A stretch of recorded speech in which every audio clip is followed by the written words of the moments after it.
তো hello guys, আমি হচ্ছি দেবলীনা, তোমরা দেখছো দেবলীনাস ওয়ার্ল্ড। তো আজকে আমরা কোথায় যাচ্ছি আমি বলবো না, তোমরা হয়তো গেস করেই ফেলেছো টাইটেল আর থাম্বনেল দেখে। তো ভিডিওটা দেখতে থাকো, তাহলেই বুঝতে পারবে আমি কোথায় যাচ্ছি। তো চলো যাওয়া যাক। এই যে আমরা বেরিয়েও পড়েছি, আর দেখো ওয়েদারটা এত সুন্দর আর পরিবেশটা খুবই ভালো লাগছে, ওর জন্য তোমাদের আমি একটু দেখিয়েও দিলাম।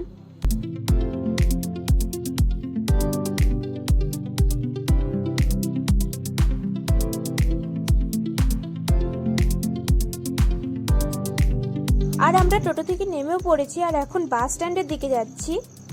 তো আমরা বাসের কাছে চলে এসেছি আর এখন এই বাসটা করে আমরা যাব, যেহেতু আমাদের ট্রেনটা মিস হয়ে গেছে তাই এই বাসটা করেই যেতে হবে।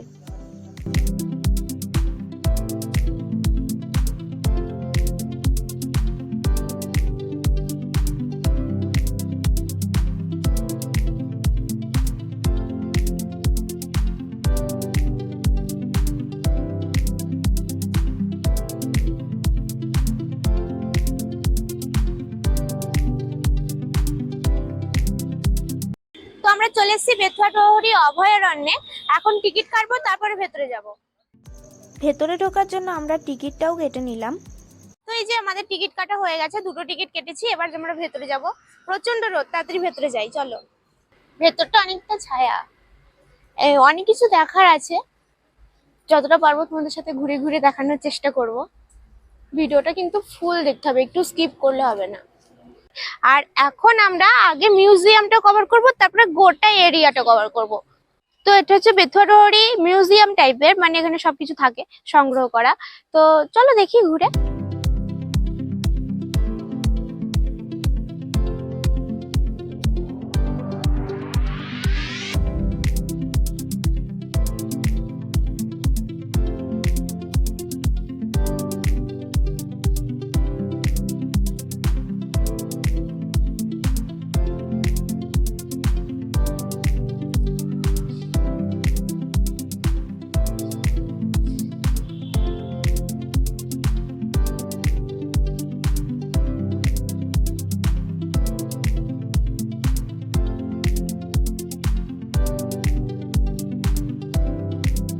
তো পরিবেশটা দেখো খুবই সুন্দর, আর এখানটা এত সুন্দর হাওয়া দিচ্ছে, মানে প্রাকৃতিক হাওয়া এত সুন্দর লাগছে, মানে প্রাকৃতিক হাওয়া এত সুন্দর লাগছে। এখানে এসে মনটা একদম শান্তি হয়ে গেল। আমাদের মিউজিয়ামটা ঘোরা কমপ্লিট, আর এবার আমরা গোটা অভয়ারণ্যটা কভার করব।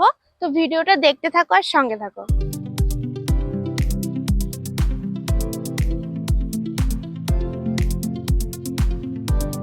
তো এইটা দিয়ে যাব, আর এখানে হরিণ থাকে, জানি না কি হবে, খুব ভয় লাগছে। মানে জঙ্গলের ভেতরে তো, মানে অনেকটা ভয় লাগছে। দেখো এখানে হরিণটা মানে ছাড়া অবস্থায় থাকে, যদি ভাগ্য ভালো থাকে তাহলে দেখতে পাবো, নাহলে পাবো না। আর আমাদের ভাগ্য সবসময় খারাপ, মানে দেখতে পাবো না। দেখি যদি দেখতে পাই তোমাদের দেখাবো। এখনো পর্যন্ত কিন্তু হরিণ দেখতে পাইনি, হরিণ দেখতে পেলে অবশ্যই তোমাদের দেখাবো। আর এখানে ভয় বলতে সেরম কিছুই নয়, ওই সাপ টাপের একটু ভয় আছে, ওই সাপেরই ভয়, তাছাড়া ভয়। আমি দেখছি খুঁজে খুঁজে যে কোথায় আছে হরিণ, কিন্তু দেখতে তো পেলাম না এখনো পর্যন্ত, মনে হচ্ছে না যে পাবো বলে। তো কুমির ওইখানে শুয়ে আছে জলের তলায়, তোমাদের অতটা ভালো করে দেখাতে পারবো না। অন্য সময় এরকম করে ডাঙায় থাকে, কিন্তু আজকে এরকম। ওই তো মুখটা একটু উঠিয়েছে, দেখতে পাবো। গাইস তোমাদের কপাল খুব ভালো। তো কুমিরটা অতটাও স্পষ্ট ভাবে দেখাতে পারলাম না, কিন্তু যতটা পারলাম চেষ্টা করলাম দেখানোর, কেননা এখন ঘুমাচ্ছে। যাকে দেখতেছি তারাই মানে তাদেরই দেখা নেই। তো যাই হোক, যতটুকু, তাও তোমাদের ভাগ্য ভালো যে একটুখানি তোমাদের, মানে যখনই তোমাদের ক্যামেরাটা অন করা হলো তখনই একটু মুখটা উঠালো, মানে দেখতে হয়তো একটু পেয়েছো। অনেকটা ঘুরেছি তাই অনেকটা হাঁপিয়ে গেছি। হরিণ তো আর দেখতে পেলাম না, তাই এই হরিণটাকেই তোমরা দেখো। দেখতে পেলাম না, তাই এই হরিণটাকেই তোমরা দেখো। জানি তোমরা আমাকে এবার রাগ করে পেটাবে, কিন্তু কিছু করার নেই, না দেখতে পেলে কি করব।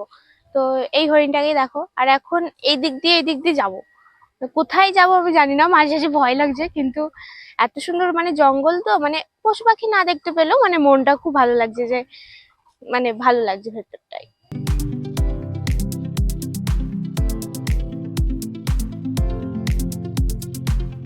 এখানে সমস্ত রকমের পাখি, যেমন ময়ূর, সাদা ময়ূর, তারপরে ম্যাকাও পাখি, অনেক রকমের পাখি, কাকাতুয়া টাইপের অনেক রকমের পাখি আছে। তো এই যে ময়ূর দেখতে পাচ্ছি, কিন্তু পেখম মেলছে না। আগেরবার মেলেছিল, কিন্তু এবার মেলছে না কেন কি জানি। এখানে একটা ব্ল্যাক কালারের কাকাতুয়া টাইপের মানে পাখি আছে, কিন্তু আমি বুঝতে পারছি না, নামটাও জানি না, আর কেউ বলতেও পারছি না যে এটা পাখিটার নামটা কি। তো আমি কোনোদিন এটাকে দেখিনি, আর এটার নাম হচ্ছে নীল গাই, দেখলাম।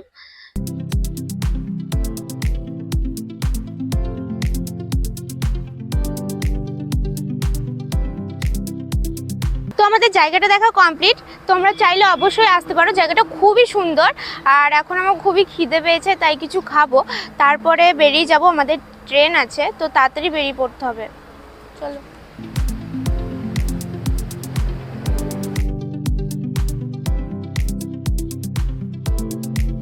তো আমরা অভয়ারণ্য থেকে বেরিয়েও পড়েছি, আর বেরিয়েই দেখছি যে পেয়ারা মাখা। আর পেয়ারা মাখা দেখে তো আমি লোভ সামলাতে পারি না। তোমরা আমার মতন কারা কারা পেয়ারা মাখা খেতে বা এরকম চাট খেতে ভালোবাসো অবশ্যই কমেন্ট করে জানিও। আর আমি এখানে খেয়েও দেখছি যে কেমন হয়েছে। সিরিয়াসলি দারুণ হয়েছিল।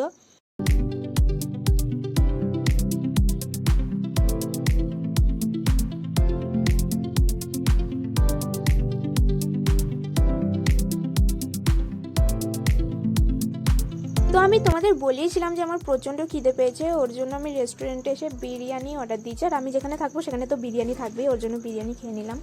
আর এখানে কোল্ড ড্রিঙ্কসও খেয়ে নিচ্ছি, কেননা আমার বিরিয়ানির পর কোল্ড ড্রিঙ্কসটা লাগেই। তো আমাদের খাওয়া দাওয়া কমপ্লিট করে আমরা সঙ্গে সঙ্গে স্টেশনে আসলাম। আর স্টেশনের পাশেই দেখছি একটা ঘড়ির দোকান, আর তখনই মনে পড়ে গেল যে মায়ের জন্য তো একটা ওয়াচ কিনতেই হবে। ওর জন্য আমি একটা ওয়াচ দেখছিলাম, আর এখানে কালেকশন খুবই সুন্দর ছিল। আর এই ওয়াচটা আমি আমার মায়ের জন্য নিয়েছি। তো ঘড়ি কেনার পর আমরা সঙ্গে সঙ্গে স্টেশনে চলে এসেছি, কেননা আমাদের ট্রেনটা এখনই চলে আসবে, আর অলরেডি চলেও এসেছে। আর এখন তো খুবই ভিড় হয়, কেননা এখন বিকেলবেলা, যেহেতু ট্রেনের মধ্যে অনেকটাই ভিড়, ওর জন্য আমরা দাঁড়িয়ে যাচ্ছি।